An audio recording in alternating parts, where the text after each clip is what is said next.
Hello seventh class. आज मैं discuss कर रहा हूँ आपका chapter number 4 rational number.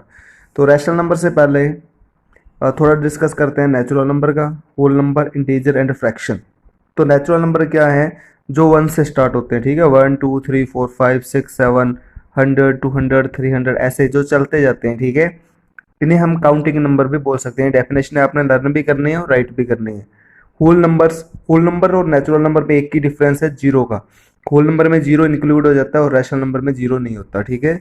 Integer, आगे थर्ड डेफिनेशन जो है इंटीजर है। तो इंटीजर क्या होते हैं?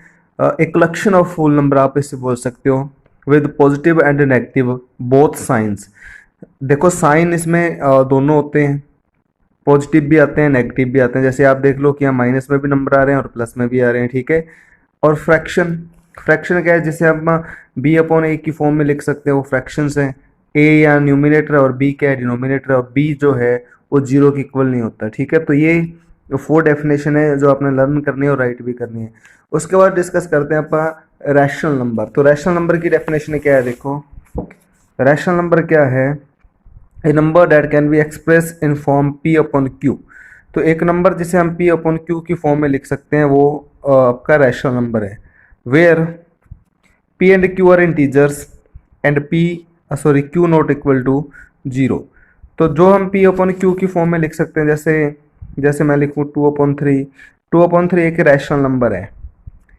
5 लिख दूँ वो भी एक रैशनल नंबर है, ठीक है, क्योंकि 5/1 तो अपन लिख ही सकते हैं, ये पी अपॉन क्यू बन गया। उसके बाद जैसे मैं लिखूँ 9, कुछ भी लिख सकते हैं, वो सारे रैशनल नंबर है। 9/2, 10, 10/3 लिख दो, सारे रैशनल नंबर हैं, ठीक है। अब आपके माइंड में एक क्वेश्चन जरूर उठ रहा होगा कि फिर ये रैशनल नंबर है तो फ्रैक्शन क्या है?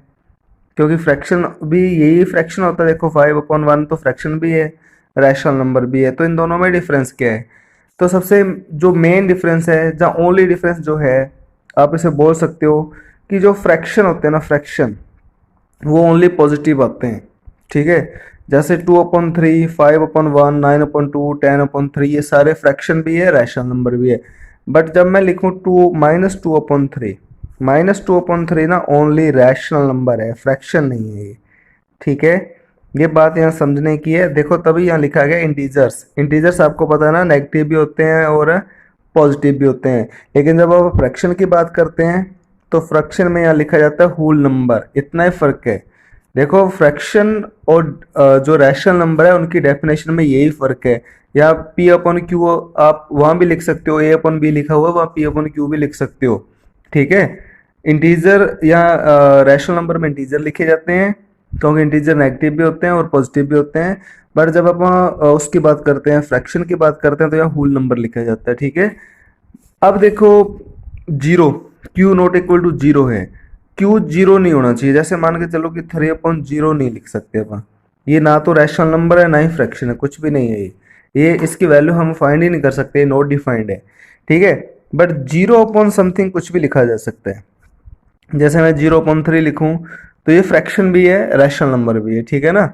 0/0 के अपॉन में कुछ भी आ जाए वो रैशनल नंबर होता है। तो एक क्वेश्चन आपका यहीं से बनता है, is zero a rational number? तो आप लिखो yes, yes zero is a rational number, ठीक है। तो जीरो एक रैशनल नंबर है, इसे आप याद कर लेना ढंग से। तो जीरो के बारे में क्वेश्चन कई बार आपसे पूछा जाता है, ठीक है। उसके बाद ये तो मैंने बता ही दिया कि रैशनल नंबर जो होते हैं वो पॉजिटिव और नेगेटिव दोनों होते हैं, बट फ्रैक्शन जो है वो ओनली पॉजिटिव होते हैं। तो उसके बाद डिस्कस करते हैं आप एक्सरसाइज के जो क्वेश्चन है। जो आपका क्वेश्चन नंबर फर्स्ट है उसमें देखो आपने क्या करना है, right on the numerator and the denominator of each of the flowing rational number. तो जो आपको ये रैशनल नंबर्स दिख रहे हैं इसके आपने डिनोमिनेटर और न्यूमिनेटर दोनों लिखने हैं। तो जो फर्स्ट पार्ट है इसका देखो, फर्स्ट पार्ट है 0/3, ठीक है। तो 0/3 में जीरो जो है वो तो है न्यूमिनेटर, ठीक है। तो जीरो को आप लिखना न्यूमिनेटर,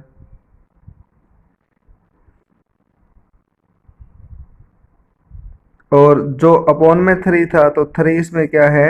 डिनोमिनेटर है, डिनोमिनेटर। उसका जो अगला पार्ट है इसका देखो, सेकंड पार्ट क्या है? तो है -1/3। तो -1 इसमें क्या है? न्यूमिनेटर है, -1 is a numerator, numerator and three, three क्या है इसमें, डिनोमिनेटर है, डिनोमिनेटर। सारा क्वेश्चन ऐसे ही करना है, बिल्कुल इजी सा काम था। इसका पार्ट नंबर ये देखो, -4/-3 है, तो इसमें आप ना -4 से -3 कैंसिल भी कर सकते हो, यानी कि माइनस और माइनस दोनों का कैंसिल भी कर सकते हो, ठीक है। उसका बाद सेकंड क्वेश्चन है, देखो विच ऑफ द फ्लोइंग और नोट ए रैशनल नंबर। तो ये जो आपको कुछ इसके पार्ट्स दिख रहे हैं, आपने बताना है कि इनमें से कौन सा रैशनल नंबर नहीं है। तो पहले बात करते हैं 2/3 की। तो 2/3 क्या है, रैशनल नंबर तो है। 2/3, 3/2 है, सॉरी 3/2 क्या है, रैशनल नंबर तो है, ठीक है। 0.7, देखो 0.7 भी रैशनल नंबर है। रैशनल नंबर की डेफिनेशन ये थी कि उसे हम P/Q के फॉर्म में लिखें, but Q not equal to 0। देखो जिसमें Q 0 आ रहा है ना, यानी कि जिसका डिनोमिनेटर 0 आ रहा है ना, वो रैशनल नंबर नहीं है। तो वो ढूंढ लो यहाँ कौन सा है, ये रहा 4/0 आ रहा है, तो 4/0 is not a rational number. बिल्कुल इजी सा क्वेश्चन था। उसके बाद थर्ड क्वेश्चन देखो, write down the rational number whose numerator and denominator are as under। तो फर्स्ट पार्ट है, न्यूमिनेटर 3 है, डिनोमिनेटर -7 है, तो रैशनल नंबर क्या बन गया आपका 3/-7, ठीक है। 3/-7 इसका आंसर आ गया। तो लिखना कैसे है, देखो इस क्वेश्चन को आपने करना कैसे है, थर्ड का फर्स्ट पार्ट जो है जिसमें आपको गिवन है न्यूमिनेटर कितना है, देखो 3, और फिर उसके बाद आपको गिवन है डिनोमिनेटर। तो डिनोमिनेटर कितना है, देखो डिनोमिनेटर है इसमें -7, ठीक है। और रैशनल नंबर क्या बनेगा, यहाँ से आप लिख देना रैशनल नंबर। तो रैशनल नंबर इससे क्या बनेगा, देखो 3/-7। बिल्कुल इजी सा काम था। अगले में देखो डिनोमिनेटर -4 है और न्यूमिनेटर -3 है, तो ये आएगा -3/-4। तो माइनस से माइनस कैंसिल कर देना, 3/4 आ जाएगा, ठीक है। अगले में जो इसका थर्ड पार्ट है, न्यूमिनेटर है 15-7, तो 15-7 क्या आ गया 8, और ये है 13-6, डिनोमिनेटर 13-6 है, तो 13-6 क्या आएगा 7, तो ये आ गया 8/7।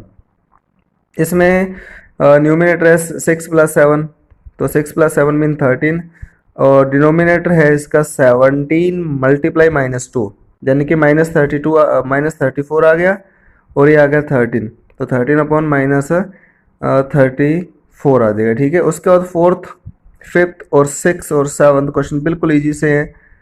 देखो क्या है फोर्थ क्वेश्चन में, -4/-7 है, इसे आपने एक्सप्रेस करना है जिसका डिनोमिनेटर कितना हो, -28 हो, ठीक है। तो फर्स्ट क्वेश्चन जो इसका फोर्थ का जो फर्स्ट पार्ट है, आपको एक फ्रैक्शन गिवन है, फर्स्ट पार्ट कर रहे हैं फोर्थ का, -4/-7, इसे आपने एक्सप्रेस करना है जिसका डिनोमिनेटर कितना होना चाहिए, -28। डिनोमिनेटर -28 होना चाहिए। न्यूमिनेटर आप कुछ भी लिख लो, x लिख लो, a लिख लो।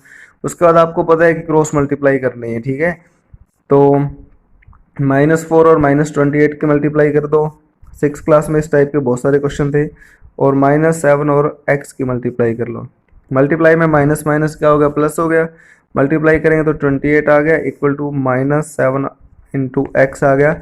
-7 मल्टीप्लाई में उठा के डिवाइड में ले आओ इसे, ठीक है। कैंसिल कर देंगे तो -4 आ गया, तो न्यूमिनेटर क्या आ गया इसका, -4 आ गया। ऐसे सेकंड पार्ट है, ऐसे इसका थर्ड पार्ट है। उसके बाद इसमें देखो आपने न्यूमिनेटर बताना है। न्यूमिनेटर कितना होना चाहिए, -6, 30 और -24 होना चाहिए। तो फिफ्थ का जो फर्स्ट पार्ट है, फिफ्थ का जो पार्ट नंबर फर्स्ट कर रहे हैं, फ्रैक्शन आपको गिवन है 6/-11। न्यूमिनेटर 6 होना चाहिए, डिनोमिनेटर आपने फाइंड आउट करना है, ठीक है। तो क्रॉस मल्टीप्लाई करते हैं, 6 और x की मल्टीप्लाई करते हैं, और -11 और 6 की मल्टीप्लाई करते हैं, तो ये 6 जो है इसके डिवाइड में चला जाएगा। तो -11, 6/6 से 6 कैंसिल हो गया, तो -11 आ गया, ठीक है। तो बिल्कुल ईजी सा क्वेश्चन था। उसके बाद इसका अगला नेक्स्ट पार्ट भी मैं आपको करवाई देता हूँ। ये है -6/11, वो है 30, इसके अपॉन में आप x लगा लो। क्रॉस मल्टीप्लाई करें तो -6 multiply by x, 11 multiply by 30, ठीक है। ये जो 6 है ना, इसके अपॉन में चला जाएगा, तो x की वैल्यू क्या आएगी, देखो 11, 30 अपॉन -6, -6 से डिवाइड करेंगे तो 5 आएगा, लेकिन माइनस से डिवाइड कर रहे हैं ना तो माइनस का 5 आएगा, ठीक है। -5 और 15 के मल्टीप्लाई कर दो तो -55 इसका आंसर आ गया, ठीक है। तो बिल्कुल ईजी सा क्वेश्चन था। इसके बाद इसका जो नेक्स्ट पार्ट है वो भी ऐसे ही करना है आपने, -24 वाला। 6 में देखो आपने डिनोमिनेटर -12 करना है, तो ये क्वेश्चन फोर्थ जैसे है बिल्कुल। और उसके बाद जो क्वेश्चन नंबर 7th है, 7th भी कुछ इसी टाइप का क्वेश्चन है। यदि आपके ऊपर वाले क्वेश्चन हो गए तो आपका 7th भी हो जाएगा, ठीक है। 8th क्वेश्चन देखो क्या है, write down each of the flowing rational number with the positive denominator. तो जो आपको ये रैशनल नंबर दिख रहे हैं ना, इन सब का डिनोमिनेटर क्या है, नेगेटिव में है। तो आपने डिनोमिनेटर क्या करना है, पॉजिटिव करना है। तो डिनोमिनेटर पॉजिटिव कैसे करते हैं देखो, 8th क्वेश्चन का फर्स्ट पार्ट क्या है, 6/-7 है। तो डिनोमिनेटर पॉजिटिव कैसे करते हैं, इसका हमने डिनोमिनेटर पॉजिटिव करना है तो आप नेगेटिव है तो -1 से मल्टीप्लाई कर दो। किसकी करनी है, न्यूमिनेटर और डिनोमिनेटर दोनों की -1 से मल्टीप्लाई कर दो। मल्टीप्लाई बाय -1 एंड अपॉन में भी आपने मल्टीप्लाई बाय -1 करनी है। तो 6 और 1 की मल्टीप्लाई करें तो 6 आएगा, लेकिन माइनस का 6 आएगा, ठीक है। माइनस माइनस क्या हो गया, प्लस। 7 और 1 की मल्टीप्लाई करें तो क्या आ गया, 7। तो ये आ गया इसका डिनोमिनेटर पॉजिटिव। नेक्स्ट क्वेश्चन भी आपने ऐसे ही करना है, -3/-5 है। तो आप चाहो तो माइनस से माइनस कैंसिल भी कर सकते हो, और नहीं तो फिर आप -1 से मल्टीप्लाई कर दो दोनों की, ठीक है। माइनस माइनस प्लस हो गया तो ये 3 आ गया, ये भी माइनस माइनस प्लस हो गया तो ये 5 आ गया। तो सारा क्वेश्चन आपने ऐसे ही करना है। उसके बाद अगला जो क्वेश्चन आपका 9 नंबर क्वेश्चन है, क्या है देखो, write 3 rational number equivalent to. देखो आपने 3 रैशनल नंबर लिखने हैं इक्वल में। तो 9th का फर्स्ट पार्ट है वो है -7/8। तो 3 रैशनल नंबर लिखने हैं, इसके इक्वल होने चाहिए जो। तो बिल्कुल इजी सा काम है, पहले 2 से मल्टीप्लाई कर दो, ठीक है। तो -14/16 आ गया। -7/8 की फिर 3 से मल्टीप्लाई कर दो तो -21/24 आ गया। फिर -7/8 की 4 से मल्टीप्लाई कर दो तो -28/32 आ गया। तो बिल्कुल इजी सा वर्क है, जो आपके 6th क्लास में भी इस टाइप के क्वेश्चन थे। इसका जो सेकंड पार्ट है देखो क्या है, 11/-6 है। तो इसके भी आपने 3 फ्रैक्शन लिखने हैं, तो पहले 2 से मल्टीप्लाई करेंगे तो ये आ गया 22/-12 आ गया।